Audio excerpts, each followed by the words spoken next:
I mean, I just feel like, Oliver, Jamie, Romy are just the homies, man. Yeah, That's your so crew. amazing, all of them. That's your crew. And I'm so lucky to know them. Well, we're all lucky to know you. And oh man, I'm so happy to see you. Man, dare I say almost, gosh, I'm getting a bit emotional. I haven't seen you for so long. It's been a while. It's been a while. Was it in London last time, maybe? It was in London briefly, and we also did a conversation when we not long after we launched Apple Music Radio. Oh, right. And you came in and hung out. And early on. Yeah, and we've been sort of, as fans, been just following you wherever you go ever since. And it's great that you've been able to stop by here live on radio and say hi to us. So Robyn's here. I'm so happy to be here. Thank you. I mean, let's just keep it very much about the moment. We're hours, not even days, we're hours after, you returned with new music and shared it with the world. So we all have impressions and feelings. But how do you feel? How do I feel? I go second. You got to tell us how you feel, because this has been a moment I'm sure you've been building up to for some time, and it's just very different when you let it go. No, you're right. I feel different this time. I'm lucky enough to have this amazing audience that always supports me, but it feels different this time, and I think it's because of the people I work with who are doing such an amazing job, and I've been able to give them all this goodwill that I have and make some new music, and I'm just thankful to feel inspired. Oh, well said. Because we assume that happens all the time. Yeah, but and you it doesn't. Can't force it, right? No, it's so precious. So I feel inspired. I feel lucky and like happy to not give a fuck. Yeah. Yeah. Yeah. Yeah. Yeah. And I think, and then you asked me, and I want to honor your question. You asked me how I feel, and I think I can speak for everybody who's been waiting for this moment. I feel very, is satiated the right word? Is it when you're full up? I feel very full up already. Like you gave me the ultimate Robyn return. Just the way that you write over this arrangement and you let the emotional touch points, you meet them there. Yeah. And you honor each other. It's not like you're trying to drag the song somewhere. It's like, no, there's just moments as you're on this journey where you meet with the arrangement and with the musicality of it. Thank you. I think, every element from you to the music knows itself and each other really well. Yeah, no, thank you so much. You hit the spot. That's what I want to hear. Amazing. No. So this is the beginning of a new era. I love the idea of point O's in people's lives where they decide, you know what, it's not going to be consistent. I'm going to take some time away. When I come back, it'll be who I am today versus a continuation of who I was in 2018 or the years that followed. So how have you changed? How has life changed for you since you released the record last time?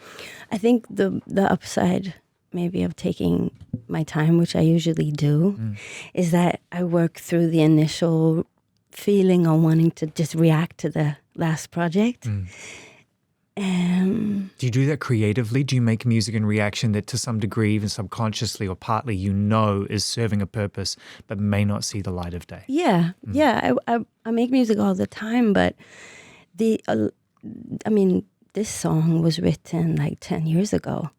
And me and Klaus have just been working on it and marinated it and tried so many versions of it.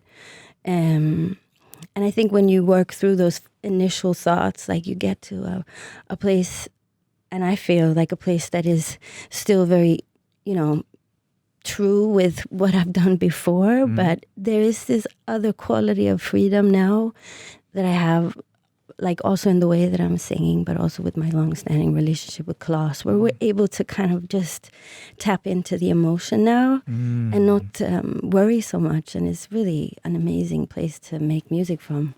So your good friend Klaus, who came out and gave us all a gift, and I wondered how you felt about that. These pesky podcasts. I mean, it was just beautiful, Here's your friend, just like, listen, I don't know if anybody knows this, but there's new Robyn coming. Probably I was hoping you didn't know. Probably just thought that he was just like letting a friend know off. Didn't realize the whole world was going to pick up with that and run with it. Well, I can't confirm anything, but it's so funny. Klaus is excited, and there's it's happening. It's happening. That's what I can say. Yeah. Well said. Klaus is excited. I mean, how can you be mad at your friends when they're excited? No, he was very he was very regretful. He was like, I Bless. can't believe I did that.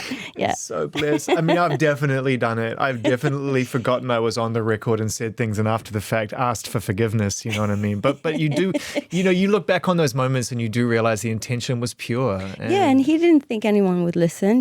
Why would they listen to him? It's such a No cool disrespect to place him. to say things from, though. I love that. People will listen to him, but people are really listening out for you. Yes. So you could have a person in the street just say randomly, class. there's new music from Robyn coming, and everyone's going to be like, "Do you hear that?" Yeah. And the word will spread really fast. Yeah. No, it's true. He was very excited. Still is. Of course, because it sounds, you can hear it in Dopamine how much fun you're having again. And this idea of honoring your relationships and your friendships Totally. in an industry where there's always encouragement to search for new with new. Yeah. And I wondered about whether you ever feel that sort of instinct to want to try different things or even have, and what brings you back to the people that know you best.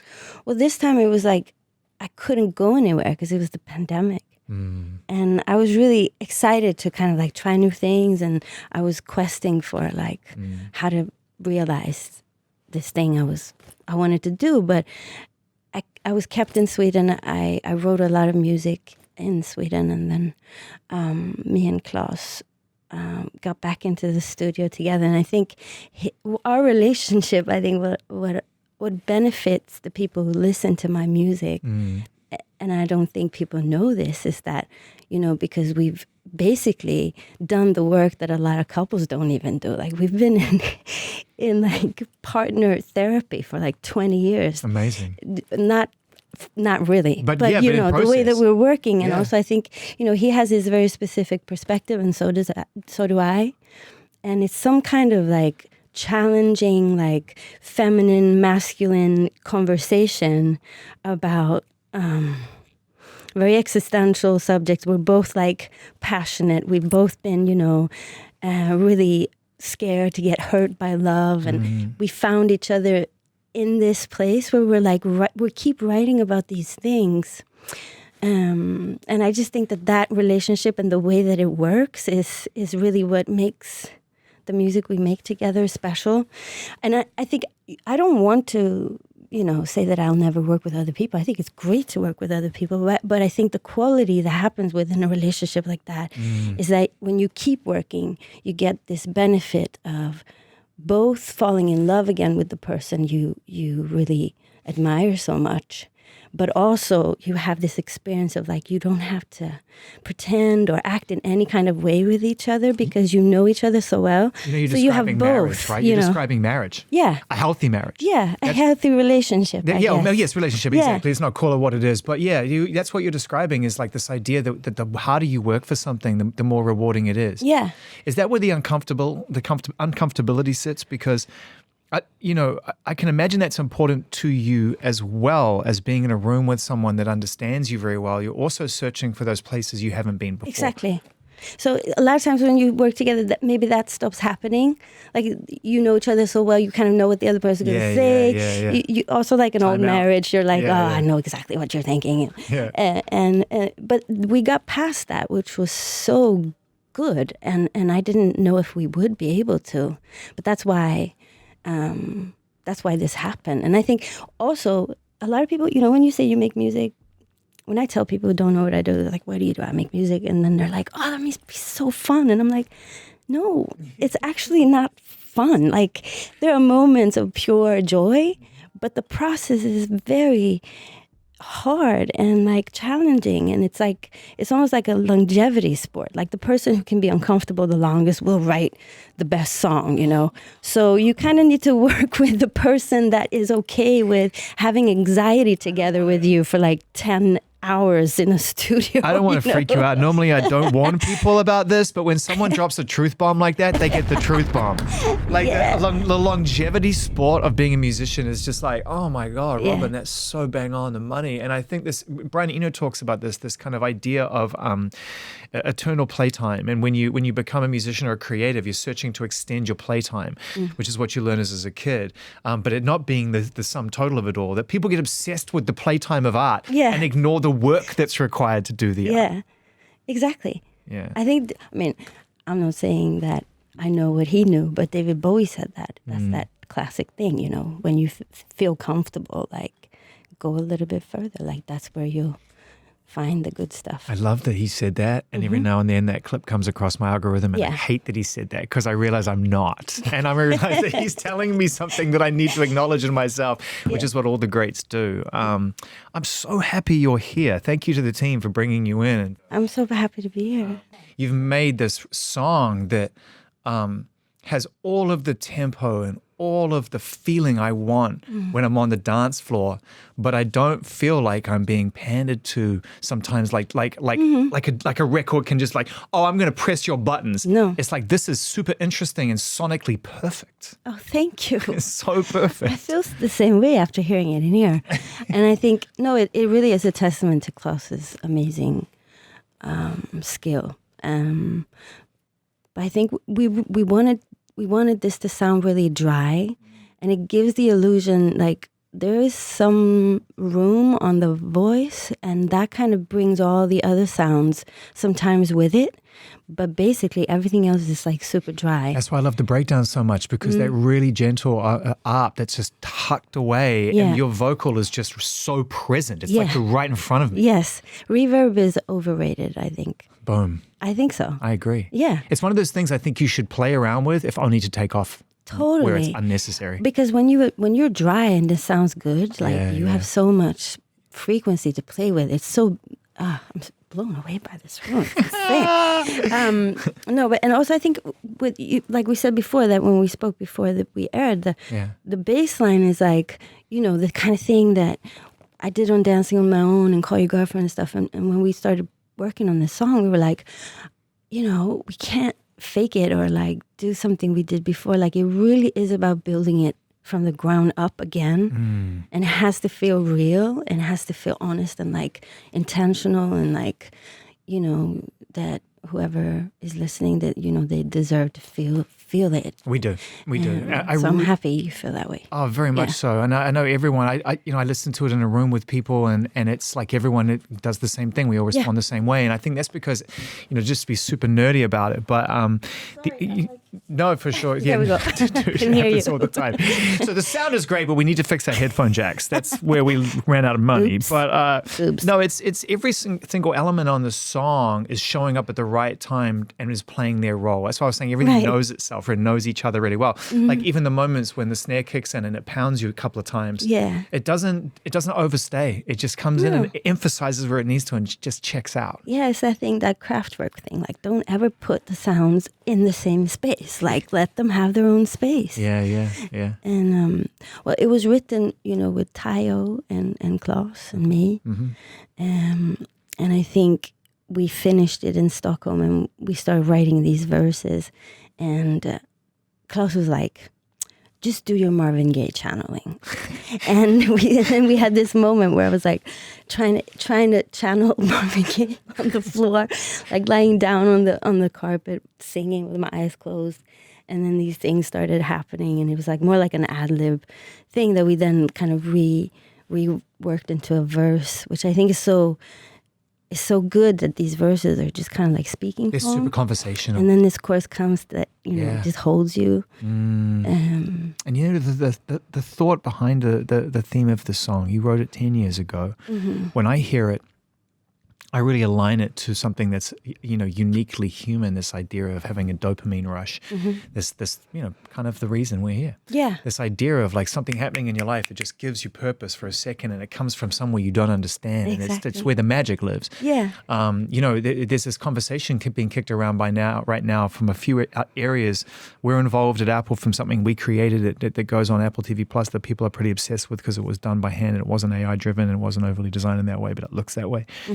Rosalia's new album coming out, of course, being completely off the grid. We did a conversation with her and others. This idea of aggressively human, this idea of what humanity is that on your mind? I mean, for sure. This song, you can think that it's about love, but it's really about cheese and how I feel for cheese. No, I'm just kidding.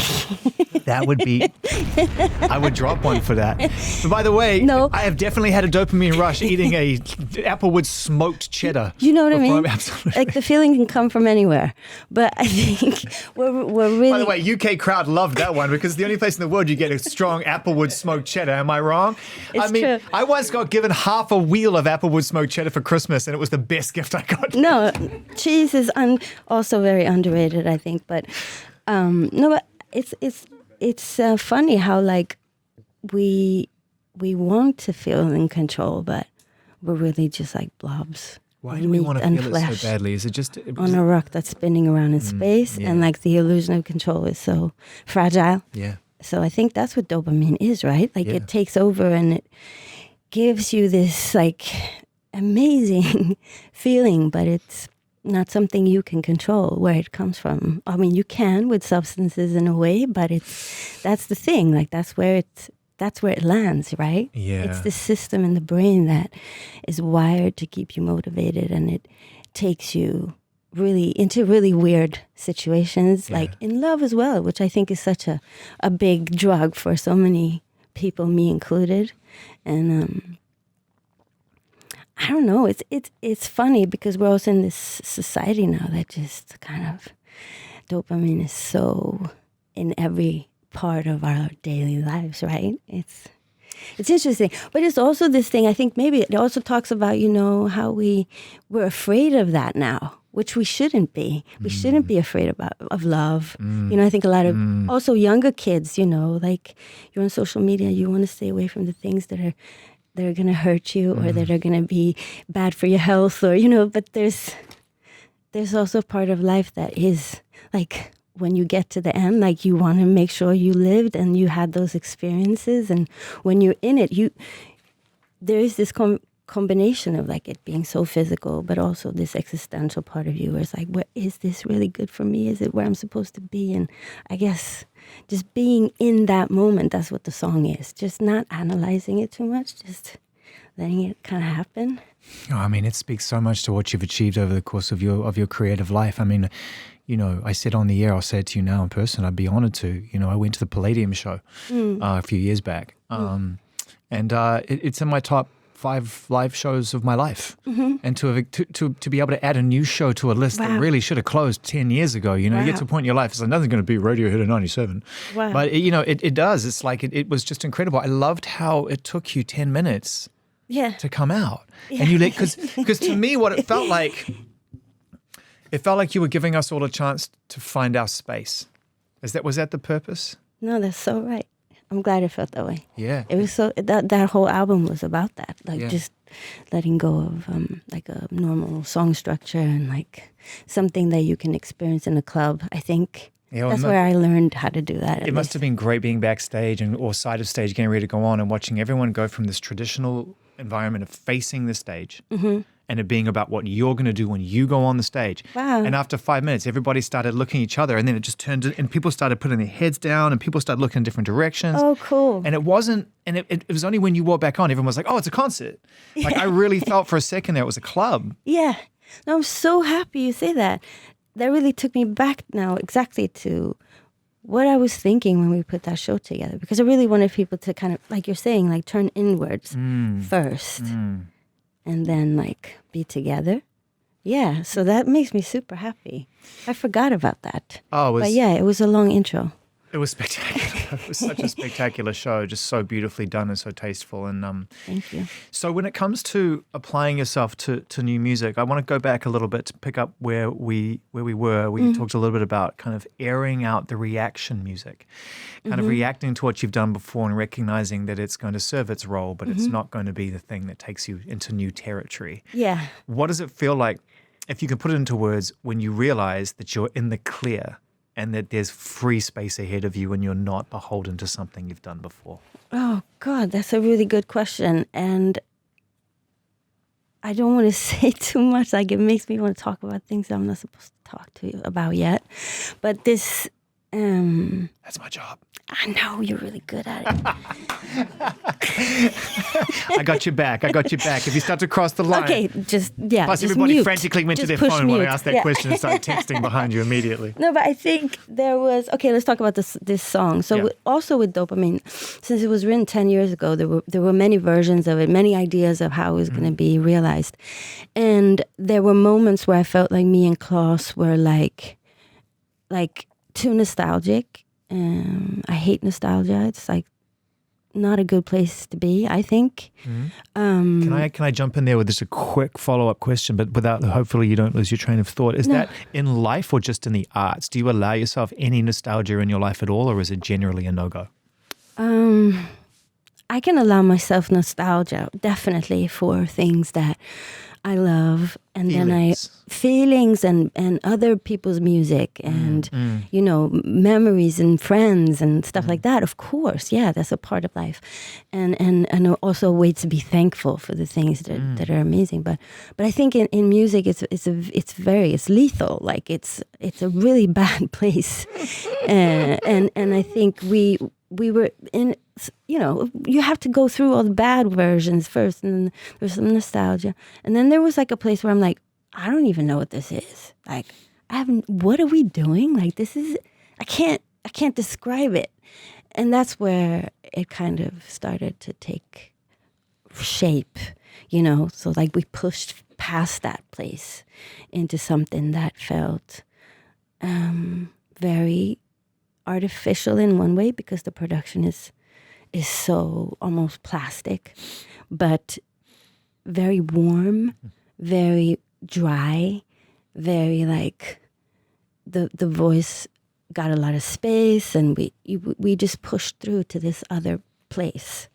And I don't even know what if it's pop music for sure, but I think it's based on just really finding like a tantric place, to be honest, like a place where there's like tantric energy, and where you don't tell everything. The trick is to protect the feeling. To protect the feeling, exactly, and to point out all the things around the thing that you want to say, but to do it in a place where people feel comfortable and they know what it is, but you're letting something else kind of like lead the way. That's why it's emotional for all of us, because you allow us to connect to the emotion of the music without spelling it out. Yes. How is it for you to create? Do you get emotional? Do there moments when you're making a song like Dopamine, when you're in process, you're listening back to it and you become overwhelmed like we do? Yeah. Definitely, but those moments happen a lot. Like when I get the ideas, because they come from somewhere that I don't know what it is, and they land sometimes in your lap, and you're like, oh, I don't want to write about that. I don't want to go there, or I don't want to. And there's David Bowie in your ear, like, go on, you better do it. You better do it. Yeah, exactly. But then, the process is. I mean, I wouldn't say it's boring. It's amazing, but it's painful. It's a lot of like, killing your darlings and like being like painfully honest with each other about what's good and bad and real and honest, and So, but I love that part of it. I love to rehearse. I love to write songs. I love to just knuckle it out.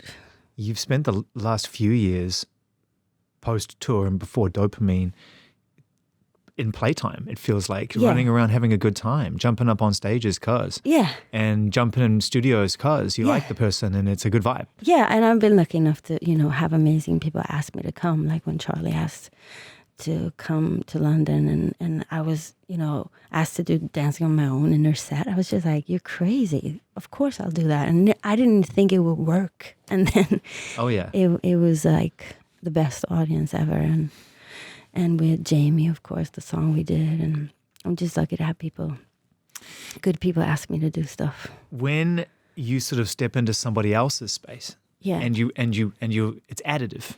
It's like okay, whatever you would like me to be, I'm more than happy to do my best to be my best. Yeah, but it takes, I'd imagine, a certain amount of that sort of real uncomfortability of trying to figure out who you are in the moment to be Robyn next. Yeah. You know what I mean? Yeah. You mean when I collaborate that? Yeah. I think collaboration is it's amazing. In that sense, it's amazing to make music and to have to talk about what you do and have to like make things that are real and honest for other people, because it keeps you on your toes all the time. And collaboration does that as well. Like when I worked with Jamie, you know, it was such an amazing track, and it would have been easy to just like make a chorus all over that kind of riff, and it took a while to figure it out. I just wanted to make something that honored this amazing thing that he made, and we really worked on it for a long time. It wasn't easy, but it's those things that are so beautiful when you're able to also like have that time with somebody that you really respect, and you're like honest with each other and you push through. It's like one of the most beautiful things ever. 100%. I am having the greatest morning. I woke up this morning and the rain, I'm sure you feel it, is descending upon LA in biblical fashion. Yes. And I'm all for seasons, but it hit me really hard today. I was like, oh man, it got inside my spirit today. And then I came and I played Dopamine, had a sip of coffee, and I was like, I'm good. Okay, cool. And now we're here having this conversation, and it's like a whole different experience. So thank you for coming in. You've been such an amazing guest. Thank you. It's You're so amazing. lovely to be here. Thank you for making me come. It's super nice. Well, I mean, I'm hoping that we're going to see more of you as things progress. There's an inevitable nudge coming in the next couple of minutes for you to be able to prepare for, and I'm sure you've got some kind of like answer for the question. Well, it won't even be a question. That would be too bold. But there'll be a nudge about what 2026 has in store for you. That's a warning. But in the meantime, where do you find yourself, without being too personal, in life in relation to the music that you've made and what I hear coming out of the speakers, and the person I see sitting in front of me who's probably been searching for answers like all of us your whole life and will continue to. Where are you today? Where do you stand today in your life in terms of what you love about what you've built for yourself, your life? Well, I mean, like everyone, I had such a different experience during the pandemic than what I'm like used to. I wasn't able to travel, and everything that I was expecting to do, I couldn't. And I decided to have a baby and make an album, and then I had the baby, and I couldn't make it. Fuck, I shouldn't have said that. No. But yeah, so I had to go at that time. I had to go back and like open everything up again after a few years. And Yeah. so it's been a really amazing, like chill time for me. I was able to build a beautiful home life and see all my friends and my parents and just be very, very still and come back to music in this really inspired way. It must have put things into a really lovely context for you, because I feel like the kind of life you'd had maybe up to that point, we all had some ownership over in a strange way because of the music and what it means to us and who you were as a young person moving into this industry. Was that the moment in a strange way where you were able to break that spell and think about life in a different way? I think I always did. I always appreciated my home life. I always moved back to Sweden. I never stayed, abroad. I just always wanted to come back home. But it's hard when you have like people who want you to do stuff, and for me it's always hard to say no. So it was an amazing time to just ground myself properly. Yeah. Well, in the interests of staying present, which I feel like as a species we should be pretty focused on right now. There's a lot to think about that I feel we could have done better. And a lot to worry about that is yet to occur. And so for me, I sort of think more than ever we need to find music and art and people around us that inspire us to be right here in this moment. You've given us a song that encourages us to do that. Thank you. Most certainly. Oh, that's good to hear. And I agree. I really agree with you. Like, you have to find joy in this present time to be able to tackle whatever is coming, right? Joy is an act of resistance, as a great band says. I think so. You have been so generous and with your time and overly generous with your information Yes. under duress. There was a request for me to ask for a hint of something to look forward to, but I think you've given us I've more already than said you've already everything. said. You Yeah. There's no can. secrets left. There's no more secrets left. We're going to take Dopamine and hold on to it for the future and whatever happens. And I just want to say thank you, Robyn. Like, truly one of my favorite artists of all time. And I'm so glad you're back. I'm so glad we get to hang out here. We're going 3 times around. Let's do it. So happy to be here.